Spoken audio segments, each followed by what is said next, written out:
வணக்க மக்களே, இன்னைக்கு நம்ம என்ன பார்க்க போறோம்னா, இந்தியா வெர்சஸ் இங்கிலாந்து மோதும் 4வது டெஸ்ட் போட்டி.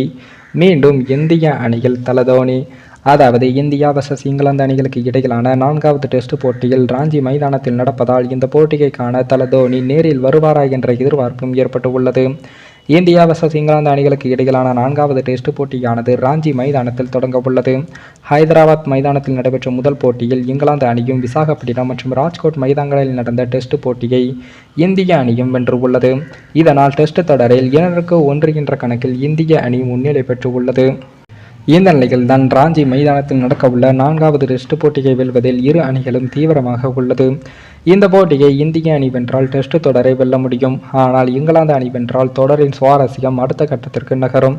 ஏனென்றால் இரு அணிகளும் தலா 2 டெஸ்ட் போட்டிகள் வென்றால் கடைசி போட்டி டிசைர் போட்டியாக அமையும்.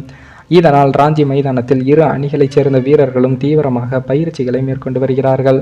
3வது டெஸ்ட் போட்டியில் களமிறங்கிய இந்திய அணியில் பும்ராவுக்கு மட்டும் ஓய்வு வழங்கப்பட்டு உள்ளதால் 4வது போட்டியில் முகேஷ்குமார் அல்லது ஆகாஷ்தீப் இருவரில் ஒருவர் பிளேயிங் 11இல் இடம் பிடிப்பார் என்றும் பார்க்கப்படுகிறது.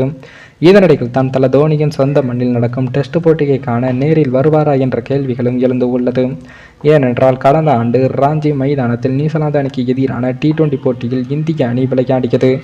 அப்போது ஹர்திக் பாண்டியா தலைமையிலான இந்திய அணியை தல தோனி நேரில் சந்தித்து சில மணி நேரங்கள் உரையாடினார். அதே போல IPL தொடருக்கான பேட்டிங் பயிற்சியை ராஞ்சி மைதானத்தில் தான் தல தோனி மேற்கொண்டு வருகிறார்.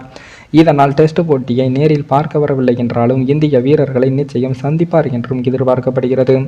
இதனால் CSK ரசிகர்கள் இந்திய அணியின் ஓய்வறையில் தோனியை மீண்டும் பார்க்க ஆவலாக உள்ளார்கள்.